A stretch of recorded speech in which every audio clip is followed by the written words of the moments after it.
Bonjour à toutes et à tous et bienvenue dans cette nouvelle vidéo. Donc aujourd'hui une vidéo match, donc le deck Boo que je vous ai présenté précédemment dans mes vidéos, et le deck Baby de mon pote. Donc je vous mets à l'écran tout de suite le leader Boo, voilà, avec ses capacités etc. Donc quand il attaque un leader, pioche une carte et seulement à condition qu'il y ait deux cartes en dessous de lui. Donc à chaque fois qu'on attaque on met une carte en dessous, dès qu'il y en a deux on peut piocher une carte quand on attaque un leader.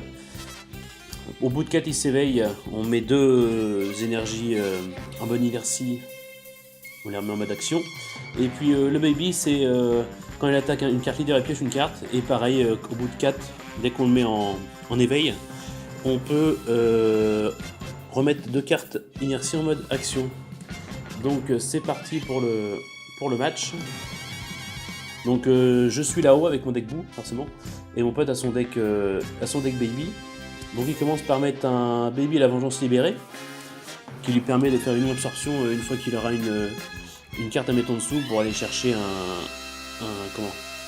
une carte un peu plus forte qu'on va voir juste après. Voilà. Donc c'est des decks assez différents, hein. Boo est surtout là pour contrôler et puis pour frapper fort à la fois, et Baby cherche à grossir ses cartes pour pouvoir mettre le Baby Gorille à la fin. Donc vous voyez, j'ai attaqué le leader, j'ai mis une carte en dessous, donc en mode recto. Donc il a pris le dégât, ce qui lui fait plus que 7 PV, tour 1, ça veut rien dire du tout. Ouais, pose sa deuxième énergie. Ensuite, il met Trunk puissance croissante, qui, une fois posé, quand il attaque, il peut faire son effet, c'est-à-dire prendre une carte de ses points de vie, lui rajouter 10 000 plus coup critique. Donc au début de partie, c'est sympa parce que d'une, ça nous fait perdre des PV pour s'éveiller plus vite, et en plus, une 15 000 coup critique, même tour 1, on peut la jouer tour 1, c'est sympa. Donc je l'ai contré avec contrainte de Whis, ce qui me permet de garder une carte en secours. Il a quand même attaqué avec son leader, j'ai pris le dégât pour avoir une carte en plus. Hop, et faire grossir toujours, ramener à 4 PV pour pouvoir l'éveiller. Donc deuxième énergie pour moi aussi. Pour 2, je pose Kaioshin de l'Ouest, qui a barrière, c'est très important dans cette game, on va voir que c'est pas du tout respecté. Et si on l'engage, on peut faire une énergie. Donc je mets un Boo qui me permet de piocher 1. Là ça y est, j'ai deux cartes en dessous de Boo, ce qui fait que quand j'attaque le leader, je peux piocher. Il fait un contre. Ce qui lui évite de se prendre un dégât. Par contre, je me suis aperçu qu'il avait oublié, enfin en montant la vidéo du moins, qu'il avait oublié de redresser une carte combat, parce qu'avec Valdos, il me semble qu'on peut redresser une carte combat quand on contre. Donc ça aurait pu lui éviter par exemple que je l'attaque avec Boo ou quoi que ce soit, ce que j'aurais pu faire. Mais je voulais l'utiliser pour autre chose. Troisième énergie pour mon pote. Donc qu'est-ce qu'il va mettre? Donc pour 2, il pose Vegeta, qu'il va absorber avec son baby, et il va pouvoir aller chercher le plus gros. Donc là pareil, une petite erreur, il n'a pas pioché quand il a posé Vegeta, sachant que la carte est posée. Donc normalement on est censé piocher la carte et après il peut la mettre en dessous. Donc Baby puissance Saiyan, vous pouvez mettre pause quand je vous défile les cartes, qui permet, il a double frappe pardon, 4 pour 20 000. Et quand il attaque ou quand il rentre en jeu, une carte perd 20 000 de puissance. Donc là il y a une erreur qui va être faite. C'est-à-dire que avec le fait des 20 000, il va enlever le Kaioshin. Donc c'est à celui qui a le deck forcément de dire non, tu peux pas parce qu'il a barrière. Donc là c'est de ma faute, c'est une erreur de moi. Il avait barrière, il n'était pas censé être affecté par tout ce qui était capacité adverse. Donc il attaque double frappe sur le mien. Je choisis de prendre parce que je veux encore garder mes soutiens, et surtout 20 000. Le mien a que 10 000 tout de suite, mon leader, donc il faudrait le booster un peu, faudrait le booster jusqu'à 25 000 pour pouvoir contrer. ce serait pas assez rentable. Vaut mieux prendre les deux, faire gonfler sa, enfin réduire plutôt ses points de vie pour pouvoir avoir des veilles plus vite. Il a attaqué avec son trunk qui s'est repris un point de vie, 15 000 coups critiques. Je l'ai choisi avec simplement 2 cartes d'augmenter de 10 000 mon bout, ce qui lui permet d'avoir 20 000, et de contrer son attaque. Parce que le coup critique, on sait que c'est très gênant, sachant que la carte des points de vie va directement dans le cimetière. Il attaque avec son baby et je choisis de prendre, ce qui me permet d'avoir 15 points de vie et d'être une menace potentielle pour lui, parce que je vais pouvoir éveiller mon bout à tout moment, et ainsi lui contrer une attaque, ou alors redresser mes 2 énergies. Et il finit son tour en mettant le baby, le même qu'il y a au premier tour. Donc je redresse tout, je mets ma 3ème énergie, on peut dire que ça sent mauvais pour moi. Je mets la pire absorption de l'histoire, j'adore cette carte, elle est magnifique. Parce que par exemple là, vous voyez, il y a 3 cartes qui vont être absorbées en dessous de bout.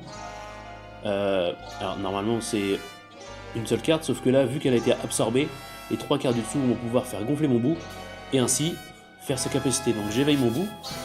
Ce bout là, chaque fois que j'attaque, pareil, ça fait le même effet. Et en plus, si je retire 5 cartes en dessous, il gagne plus 5000 et je peux réattaquer avec. Donc d'où l'intérêt d'absorber et de toujours attaquer à tous les tours pour pouvoir le faire gonfler en dessous. Donc là je l'attaque, il a 15 000 simple. J'attaque son trunk parce qu'il m'embête un peu. Je remets une carte en dessous. J'ai mis un Kaioshin entre deux. C'est toujours sympa de mettre un Kaioshin pour avoir une énergie en plus. Quand on sait comment il fonctionne, c'est mieux. Donc il décide de l'enlever, son trunk. Là, moi je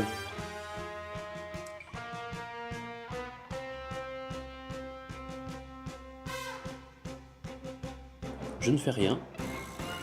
Oui, je garde mes réserves en dessous pour pouvoir attaquer plus tard.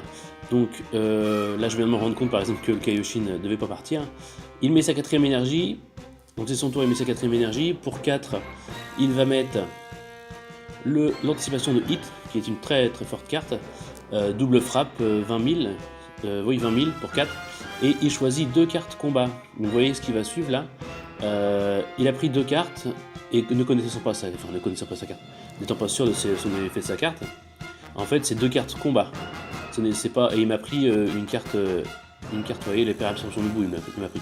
Donc quand on connaît un peu le deck bout, on sait que la carte qu'il vient de prendre c'est en bonus. C'est pas l'enchaînement comme je vous l'ai présenté dans ma vidéo deck bout. J'aurais été lui, j'aurais pris par exemple le bout, le mal de question, je peux y arriver. Pour 3 qui permet d'après de le gonfler. Mais bon. On a fait ce choix là, ce qui m'a rendu service, on va dire. On s'est rendu des services mutuellement. Hein. Entre moi qui vois pas le fait que ma carte est barrière et puis lui qui me prend une carte comme ça. Voilà. C'est un match détente entre potes. Donc il m'a attaqué avec son hit. J'ai répliqué en lui donnant plus 10 000 à mon leader. Et ainsi pioché une carte. Grâce à Kibitoshin. Il y a aussi un autre effet, mais là il s'appliquait pas.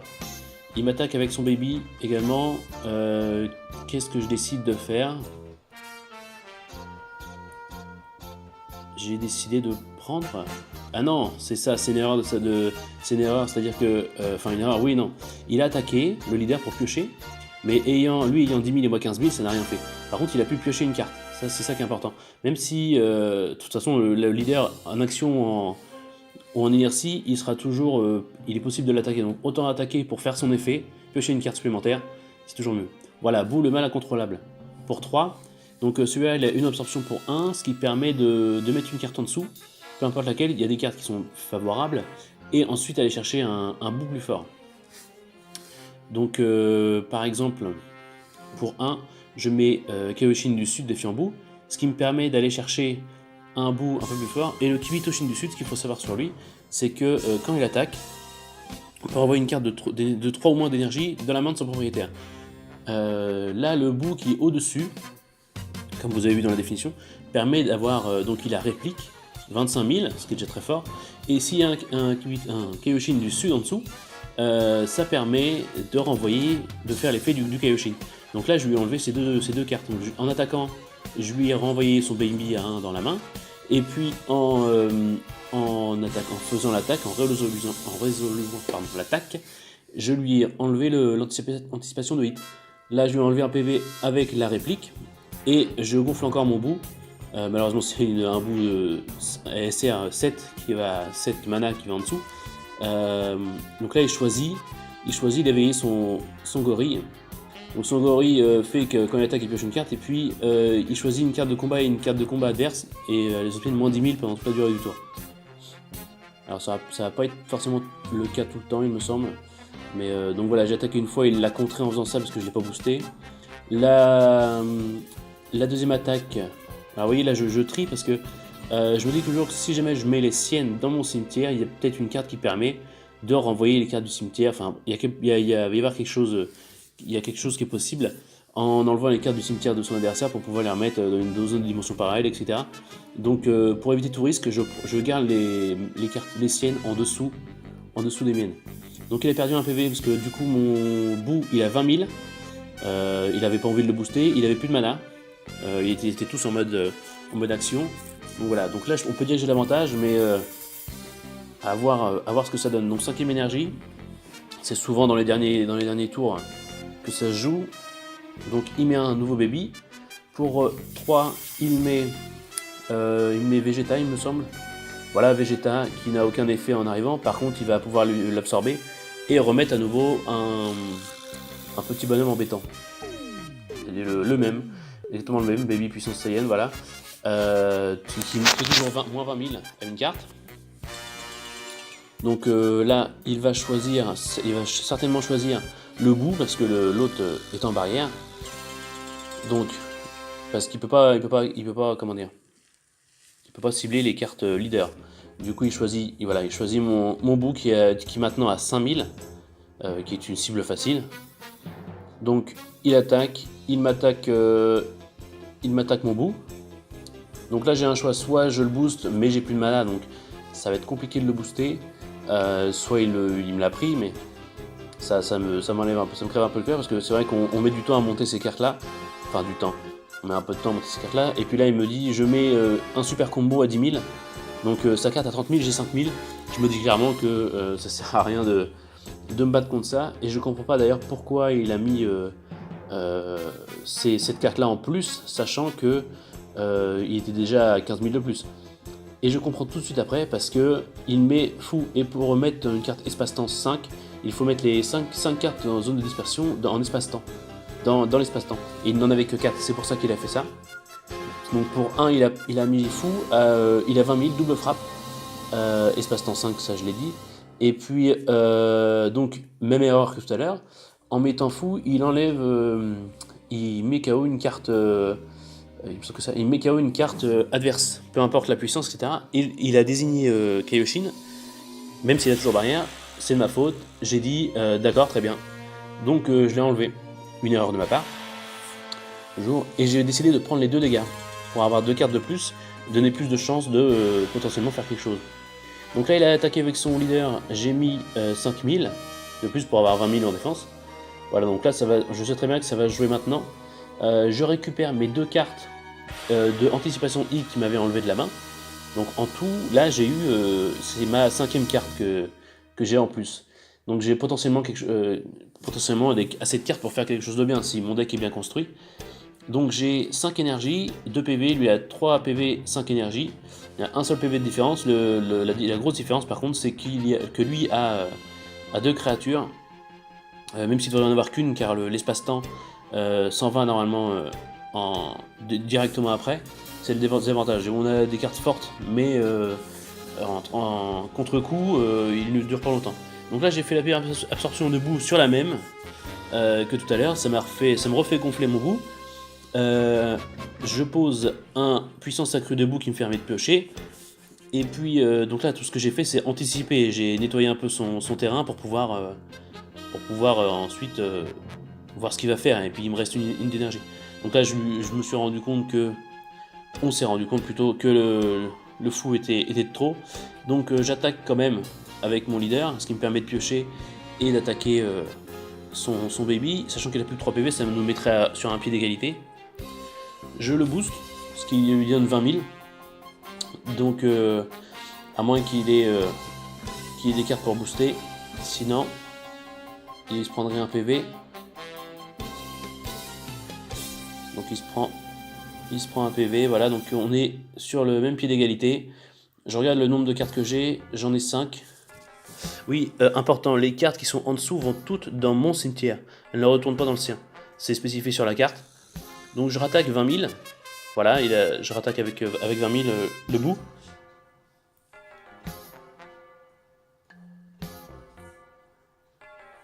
C'est assez serré quand même.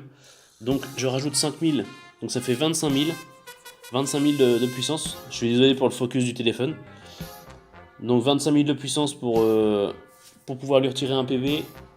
Ce qui va soit le forcer à mettre plus 15 000, soit le forcer à laisser passer. Donc il met plus 15 000. Moi ça m'arrange, parce que comme ça il enlève 3 cartes de sa main. Ça fait 3 cartes en moins si jamais lui veut m'attaquer après. Donc là, le fait d'avoir géré, d'avoir fait la pire absorption, etc., ça permet de tout nettoyer. Moi il me reste un mana de secours au cas où j'ai une contrainte de Whis, etc. Lui pareil, il a 6 mana. Il n'a pas jugé spécialement d'en mettre un 7ème. Généralement avec 6 mana... Ah oui non, il a 6 mana parce qu'il vient de le mettre, excusez-moi. Donc pour 6, il met la grosse carte, le Baby Gory, triple frappe. Son effet s'applique notamment sur les cartes combat, sachant qu'il n'y a pas de carte combat. Donc triple frappe 30 000. Donc là, je rajoute 10 000 à mon boost qui lui fait 25 000. Il faudra encore 10 000 pour être bien.